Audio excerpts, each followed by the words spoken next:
The throne room of the alien palace was silent, except for the muffled sobs of a child. The vast chamber, carved from obsidian stone, and lit by glowing strands of alien crystal, felt more like a cathedral than a place of rule. The air smelled faintly of iron and smoke, remnants of the recent siege. Among the scattered rubble, an android lay broken, its mechanical arm twisted, its glowing eyes darkened. Kneeling beside it, a little girl with pale lavender skin clutched the cold metal head to her chest.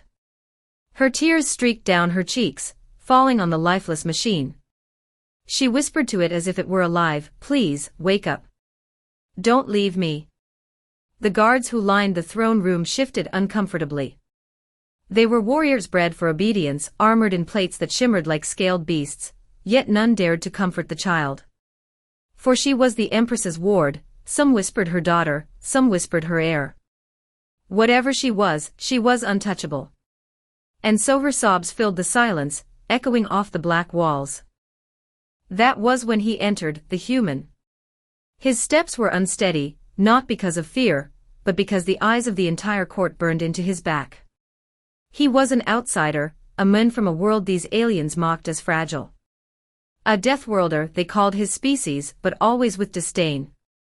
To them, humans were reckless, unpredictable, stubborn creatures, useful in war, but never to be trusted in the heart of a palace.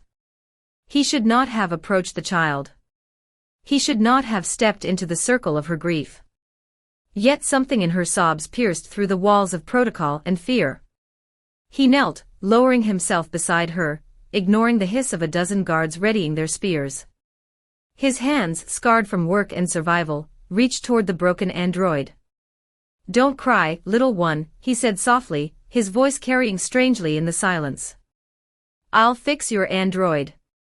The child blinked up at him, wide-eyed, almost not believing what she heard. Her small fingers loosened from the machine, hesitant, as if afraid to hope. He pulled a pouch from his belt, primitive tools compared to alien technology, but tools nonetheless. With calm, steady movements, he began to work. Sparks lit the floor as he pried open the casing, his hands moving with a precision that spoke of long years repairing machines no one else cared to touch. Piece by piece, he adjusted circuits, soldered wires and realigned gears. The guards muttered among themselves. How dare he touch the child's property? The Empress will order his execution for this.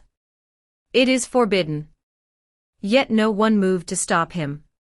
Perhaps it was the quiet authority in his posture, or perhaps it was something far greater, the silence from the throne. For upon that throne sat the Empress. Draped in robes that shimmered with threads of living starlight, her eyes were sharp, golden, and ancient.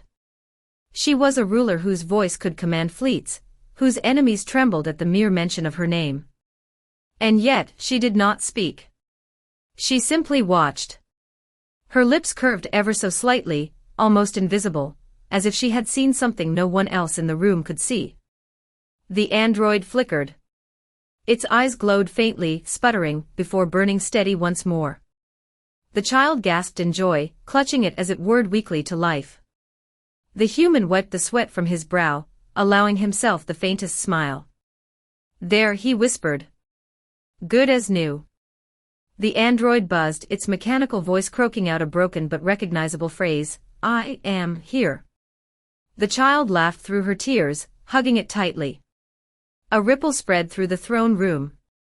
For the first time in living memory, a human had not only touched the Empress's ward, but had brought back her cherished companion. The guards froze, uncertain whether to strike him down, or bow in respect. The nobles muttered furiously in the shadows. This was sacrilege, this was blasphemy, this was something new. The Empress leaned slightly forward. Her eyes glinted as they fixed on the human, who still knelt on the floor, one hand resting on the android, the other steadying himself. In that silence, the Empress moved her lips. Barely a whisper, carried only to the ears of her closest guard. "That one." The guard stiffened. He dared not question her. But in his mind, the words echoed with dangerous meaning. For the Empress had chosen, not a general, not a noble, not a prince, but a human.